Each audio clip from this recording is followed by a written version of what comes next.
Good morning.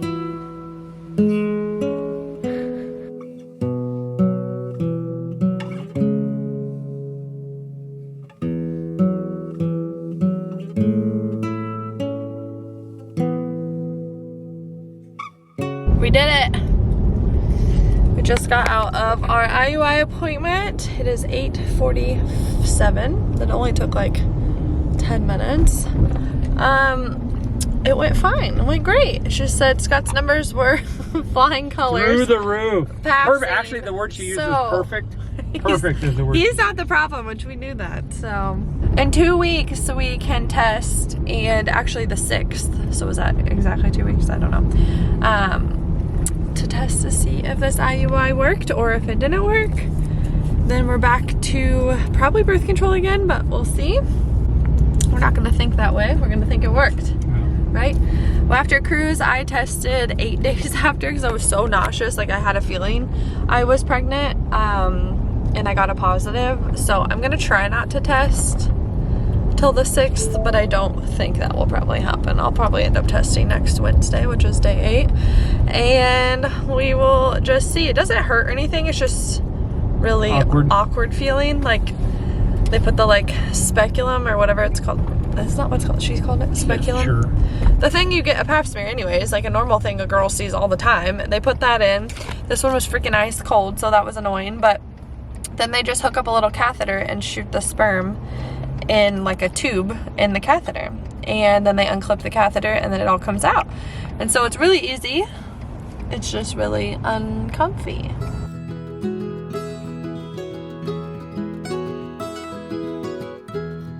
I did give a little update this morning. We did our IUI. Cruz actually went over to Blair's this morning at like 6 a.m. just because of the timing of everything, and they took him to school. So Scott and I were able to drop off his sample at 7:30 for it to be cleaned. We're like 45 minutes, 50 minutes from, I guess almost an hour from the fertility clinic. And so we drove out there, did that, and while we were waiting, there's like an hour window between when your actual procedure is, or the actual IUI.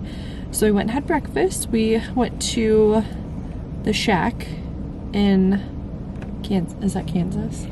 It's Overland Park. Overland Park area. We actually went there the past 2 IUIs with Cruz. It's just like the closest place to have breakfast before going back to the fertility clinic without driving too far. So then we did that. The procedure took like 10 minutes maybe max. They said you can like do normal activity, go back to being whatever you were doing, but I went ahead and took the whole day off just so I didn't have to stress about work, because one of the main things you don't want to do is stress afterwards. But as far as activity, you can do anything. But since it was my day off, I literally laid in bed. You haven't done anything all day. For the majority of the day, Scott worked on his computer like all day, so he was productive. But I helped with some innovative flyers. Yeah. I've been on the phone and the computer all day. Yeah, but instead I watched A Murder Doc and fell asleep for like an hour. And then I read my book. So now we're getting Cruz, and now we just go about normal life for 2 weeks. I wait until like March 6th to do a home pregnancy test. The trigger shot that you give yourself is full of the HCG, what's it called? Not CG, that's no, that's a test. Yeah, whatever the pregnancy hormone is, it's full of that to like actually make you ovulate. So if I were to test probably today and tomorrow, I'd be positive, but not because I'm pregnancy positive, just because that test is in me, or that shot. Daddy, would you drive? You want to drive? Yes. Okay, come on. So you can't test too early, so we're not going to test for a little bit. The only thing to do now is to starting Friday, I will start, I can't say it, progesterone vaginally. So that will go up for the time being. That actually goes. I'm glad you're getting that detailed. Well, this is for my actual IUI vlog. I'm not putting this in my regular vlog. They won't actually even know I'm doing an IUI. This is for the actual fertility vlog. We're 3 days early. We're supposed to test on Wednesday to call the doctor, but it's Sunday. And Calli can't help herself. We just woke up. She can't help herself. But we're gonna flip these over. I at first thought I was pregnant. Now I don't think I am, so I don't think it's gonna show anything. But it's been a couple hours since we tested. It's Sunday, March 3rd. I think I just wanted to wrap this up. My official test day is actually Wednesday, so I have 3 more days technically before I test and call the doctor with negative or positive.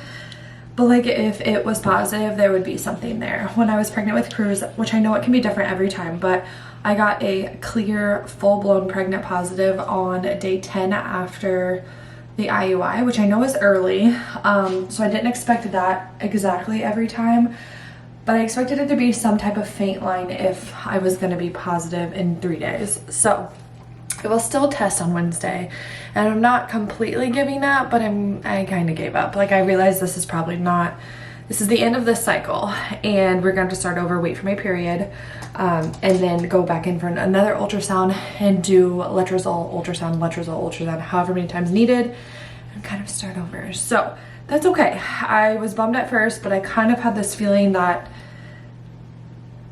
that was the case. About 4 or 5 days ago, maybe even 3 days ago, I for sure thought I was pregnant. I was like, I am. I feel it. I feel weird. I feel off. But I got to thinking, and it's the progesterone I'm taking. Taking 200 milligrams of progesterone every night, starting, what day did I start this? 4 days after the Avidrol shot. So I started this Friday, the 23rd or 24th, whatever day that Friday is. And have been taking it every night, and it causes the same symptoms for me as like first trimester pregnancy. So like hot flashes, nauseous, stomach cramps, stomach bloating, just all the things, which is, I've talked about this before. When you start your period, when you're on hormones, when you're on supplements, when you're on anything to get pregnant, and that first trimester of being pregnant, they're like the same symptoms for some people, and for me is 100% the case. I should not have gotten my hopes up, because I for sure did. I was like, oh my god, I have a baby in November, like this is gonna be perfect, like end of the year. And I shouldn't have let my mind go there, but it's kind of like hard. Like I for sure thought this was gonna happen the first time, just because my body's been pregnant now and it's like it knows what to do. But I don't think that's the case. So I'm trying to stay positive. I've been actually pretty negative this morning. Scott's been like, okay, stay positive. It could be positive on Wednesday, but like I try to explain to him like it's just probably not. Like I guess it could be, but I just know that it's not. So that's the end of this round. Like I said, it's March 3rd, I believe, and Sunday, and I will call the doctor on Wednesday with a for sure negative or a positive. I'll take one of the digital ones that day, just so I can see the word like not pregnant. I feel like that just like was what I need to see.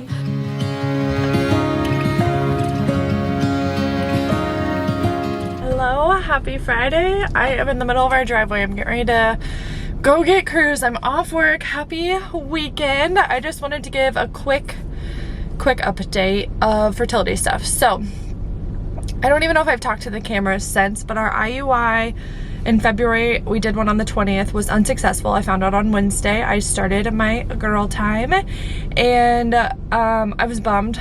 I'm still bummed, but we're moving on. All is well. And I went today for a baseline ultrasound to just make sure everything was in its place as to where I am on my cycle. I'm like day 3 of my cycle, and everything looks great. I have like a thicker lining than average person, like on any day of my cycle, but she said that's not really an issue. It's just something to be noted, and actually they've mentioned to me multiple times now, and I was like, is that a problem? She's like, no, it's just something to note when you're looking at it, I guess. So tonight we start letrozole again. We're gonna go ahead and go for 2 rounds or double rounds of letrozole, 5 days. Last time I did a single round and then double round, but we're hoping this one double round will do exactly what we needed to do. So I'll do that for 5 days. Back on that tonight. I'm gonna go get that right now from the pharmacy before I pick Cruz up. And then next Thursday, so I'll take that till Tuesday, and then next Thursday, and then we'll have a ultrasound to see where we're at and go from there. So cycle did not, or the first IUI did not work, and that's okay. So we're on to number 2, so fingers crossed.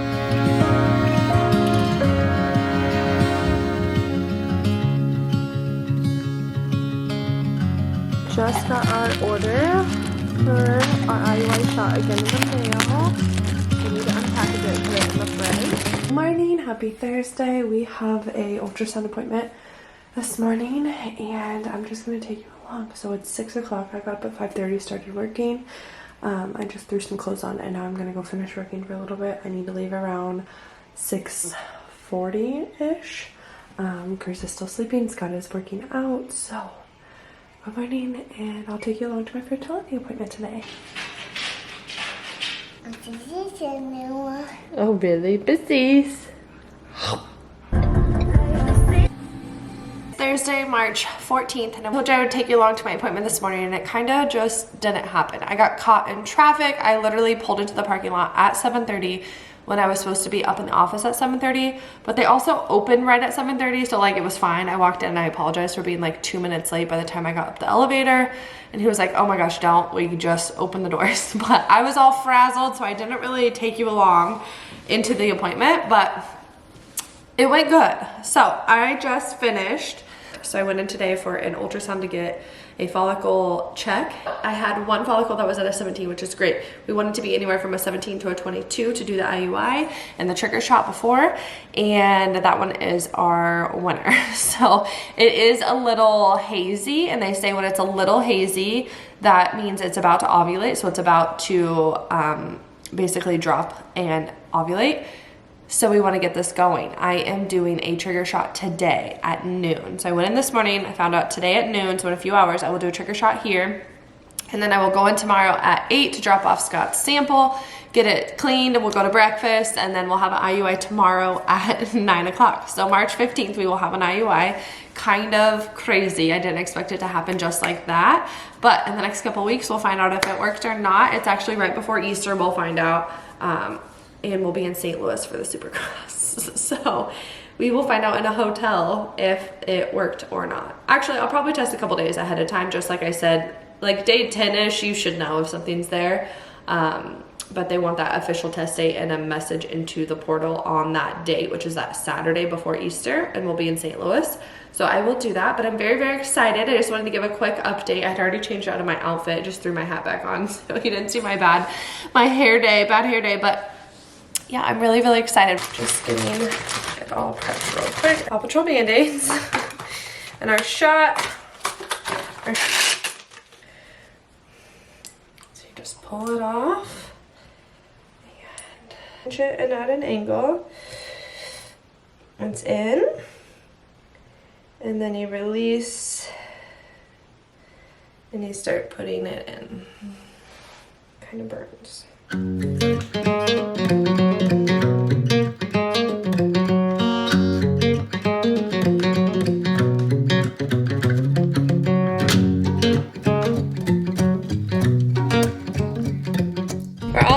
And we feel good about this one.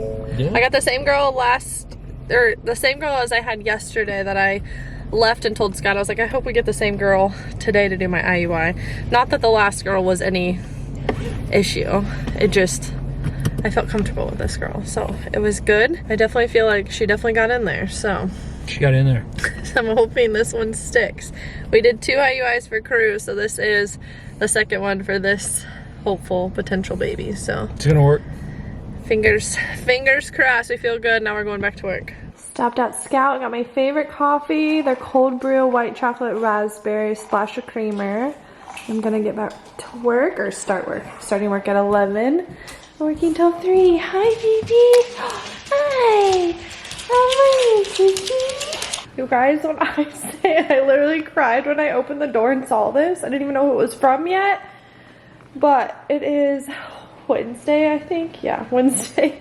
This just got delivered. Like, how stinking cute, this little basket and flower bouquet. And it's from my best friend Casey. She signed it Casey, Kelsey, Tanner, and Kayla, but my best friend Casey from like 8th grade, 7th grade really, sent me this beautiful arrangement of flowers, and it's literally exactly what I needed today. She did not have to do that whatsoever, but like, how can you not smile when you see how pretty this is? You know those friends that are just like low maintenance friendships? They're the ones that last literally forever. We haven't seen each other in like a while, like a month, and we check in on each other every now and then, but we know we're there for each other in the good and the bad, and they're the person that are just like, they'll jump if you say jump. And she's the OG.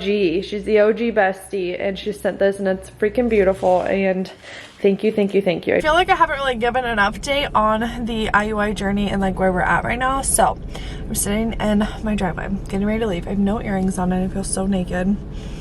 But I'm getting ready to go pick up my kid to go to Kid Strong and pick up my another round of letrozole. So I just wanted to give you a quick 5-minute update. I don't know if I vlogged like taking my pregnancy test this last IUI, which would have been cycle 3, technically second attempted IUI for this like round, or for my second baby, or in hopes of, and it failed. So we went to Supercross this past weekend. I was supposed to test on Saturday, which was the day before Easter. I ended up testing the Thursday before we left. It would have been positive if I was pregnant. I also tested on Friday, completely negative. I started my period on Saturday of Supercross, which was really bumming, but it is what it is, and it's all part of the journey. I was super bummed. I had a moment of, it's never gonna work. We only have 2 more shots left, which is true. We only have 2 shots left, but we're moving on. So I'm already gearing up for round 3, technically cycle 4, and I took letrozole last night. I had an extra bottle that had 3 left. One of the times we did like double rounds and I only had to take a certain amount of days, and then we went in and I was good, so I stopped taking it. So I had 3 left. I took 2 last night. We're doing a double round again for 5 days, so Monday through Friday. Today is Tuesday the 2nd of April, and honestly I've been in such a mood today, just getting back on letrozole, stopping my period. I'm just hormonally kind of a mess, but it's okay. It's all part of the game. My stomach's been a mess. It just is what it is. I'm kind of, my body's like used to letrozole now, but except for like these little things that keep happening, but like I'm used to it, which kind of sucks that I'm used to being in such a poopy mood and like not feeling well, but that's okay. It's all part of it. So take letrozole every night this week until Friday. Go about my weekend normal. I go back in Monday the 8th for an ultrasound at 8. And if it works like the last 2 times it's gone, I will do a trigger shot that Monday after, like at noon or so is what I've been doing. We'll see, I'll update you. And then an IUI on Tuesday. So it's been moving pretty quick. Like I literally get my period, have my period for like 3 days, back on letrozole, and 5 days later I'm in an ultrasound doing the IUI. So there's a 2-week window, of course, like you wait to see if the IUI works. So that's the slowest part. But they get you in, they get you out. So by the end of May, I will know if this works or not, because I only have 2 more rounds. IUI chances of getting pregnant are significantly dropped after you do like 3 or 4. Each time you do one, it drops. So our office, and most offices, only recommend 3 or 4 rounds, and then you move to IVF. So I don't know what we're gonna do if we have to move to IVF. I think I've explained this in another vlog, so I won't bore you with all that. But right now I'm focusing on the 2 IUIs we have left, and most importantly, the one we're doing currently right now, because the goal is to not do another. So I'm getting hopeful. I get in like this roller coaster of I'm really bummed when my period comes. I'm mad, pissed off, it's never gonna happen. I get really, really sad. And then I get like hopeful when I start getting letrozole. Okay, let's go, let's do it again. I get the IUI, I'm so excited. I'm like, I know this worked, I know this worked. And then it's a never ending roller coaster of waiting for those 2 weeks and then getting disappointed again and then back up again.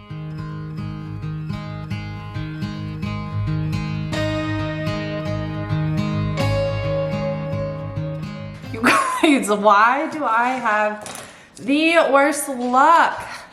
Happy Friday. Welcome back to the vlog. I just got my shop delivered.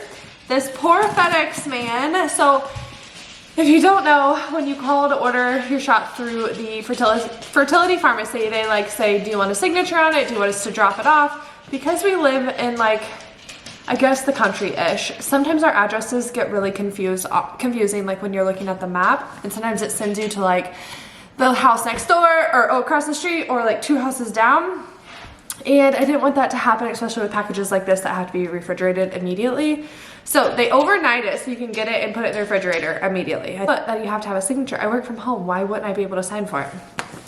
Homegirl here was taking a break and jumped in the shower so I could apply, you know, my spray tan, or self tan.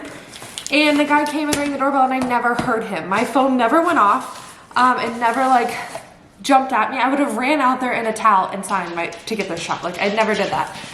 And I get a notification that's like they tried to deliver this. We're gonna have to try again on Monday. It's Friday, so it's 3 days away. I was like, that's really not gonna work. And so I called Scott immediately, and I'm like, okay, they said they tried to deliver, but I never got anything. Scott's like, the guy was there. I saw him on the camera. I'm like, what? So I look, and of course he came when I was in the shower, never heard him. And, oh, I didn't need any more of these, but that's okay. Hopefully I won't ever have to use all these, but, so anyways, I'm panicking, and they send an email that's like, hey, come back to the FedEx location on Front Street between 4 and 8 to pick this package up. Like, there's nothing you can do right now. And I'm like, okay, so I go to the door, and he leaves like a door hanger thing, and I put the code in. It says you can text this number with the code and send it, and see where they're at to see if you can do alternative like pickup. And so I did it, and it kept saying the code was not an actual code, and I'm like, what in the world? I texted like 3 times, 3 different ways. Invalid. I'm like, what is happening? Scott, thank goodness, drove to Front Street location. He's like, I'm just gonna go and see if they can do anything. They can contact the driver like directly, because if you go to FedEx, there's like no direct, which I get it. Why would they have that? Because they don't want to bug the driver. So he gets there, and they like, let me contact the driver and see what we can do. So he contacts the driver, and he's like, he's turning around and he'll be there in like 20 minutes. I'm like, I'm making this guy a snack bag. So I got a massive Ziploc and put like a protein bar, crackers. I put one of the bobas, candy. I literally put like 5 or 6 different snacks, and then I gave him a full Gatorade with a Monster. And I'm like, I am so freaking sorry. He answers the door, the nicest man in the world. He's like, please don't apologize. It's totally okay. He said he was sorry. I was like, no. It's not your fault. It's mine. And I'm like, take these snacks. I'm sorry. I have a toddler goldfish in there, some candy. I'm like, these are the snacks we have. And he goes, oh my God, you don't even know how this will like come in handy. I guess he's going to like 4 softball games for his girls later tonight. He's like, this will just be so clutch. So super nice guy. And I'm so glad he turned around. I'm so thankful for my husband for going to like see if he can get him to turn around, and he did. So anyways, I got our shot for technically round 4. Today is April 8th. It's a Monday. My doctor's calling right now. Okay, hold on. Calli? Yes. Hey, this is Shirley from Nurse. We have to caution you on like the risk of multiples, of course. But she's okay with proceeding. And okay, well, perfect timing. I just wanted to update you. I feel like my little IUI vlog, infertility vlog, is kind of being left to the wayside now, and I keep forgetting to update. So this last week, the first week of April, I took 5 days of double rounds of letrozole. So I took 2 pills of letrozole every day, Monday through Friday. And then today I went for my follicle scan. So it turned out today I had way too many follicles again. So kind of like the first time we did this and we canceled our cycle. It was the first one, so we weren't sure how everything was gonna go. And then we were thinking, because I had so many, that the next rounds would be good and we'd be good to go. But now this one has too many again, and I have one dominant at 18.7. She let me screenshot it so I could like have it, which is the one we're gonna, like she was saying, the one we're gonna focus on and hopefully grab. But there's 2 at an average of 13 and a 13.4. Those 2 could get mature enough tomorrow. But she was saying on the phone, like, if we don't delay, we're thinking they won't get there, so we can just get that 18, so we only have 1 baby. But the chances of multiples, twins, is what she was telling me in the doctor's office, are there. We're gonna go for it. I called my husband. I was kind of bummed, but I called Scott, and I was like, okay, I have too many. What are our thoughts? And he's like, at this point, I'm like, let's go for it, because they haven't worked the last few IUIs when we only had 1 or 2 follicles ready to go. And I like keep wondering, like that first one, should I have just gone for it? Should I have just went for possible multiples just to get 1? So we're gonna go for it. Doctor technically approved. She said, okay, you have to like give them the rundown of the high risk of twins and like what that comes with. And Scott, I know that if twins happen, it just means it was meant to be, honestly, like, because the chances are so low. Like if it happens, it happens. And we're gonna be super happy and grateful for what we have, but we just want 1 little baby is our goal. So I think we're gonna go for it. So they sent us home with this just in case it's the cup to collect. See? What is it? It's flowers. It's a flower? It's good flowers. Oh. Oh, Mommy. Look. Blow on it. Go. It's almost 5 o'clock on April 8th, Monday. I am going to take my shot. I was supposed to take it between 4 and 6. So this is the perfect timing. I have my shot, a Band-Aid, and an alcohol pad. I'm doing my YouTube camera and my phone. So let me wash my hands.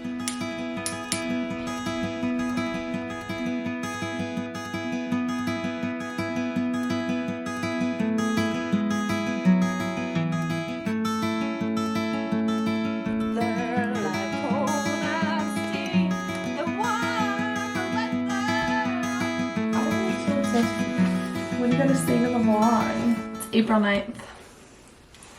Yeah, we've done a lot today. We just got home. A lot of things have happened in a short amount of time today. We just got home from our 3rd IUI. How do you feel? It's the easiest one yet for her, so. Because Scott knows what it feels like. I just watch, I'm a spectator. But it really was. It was the smoothest catheter insert ever. A lot of detail there. It's for that particular vlog. They know it's more detailed. The girl we were with was treating someone, so she was explaining what she was doing, and it was in before I even knew it was in, and it was just smooth and it didn't hurt. So maybe that's a good sign.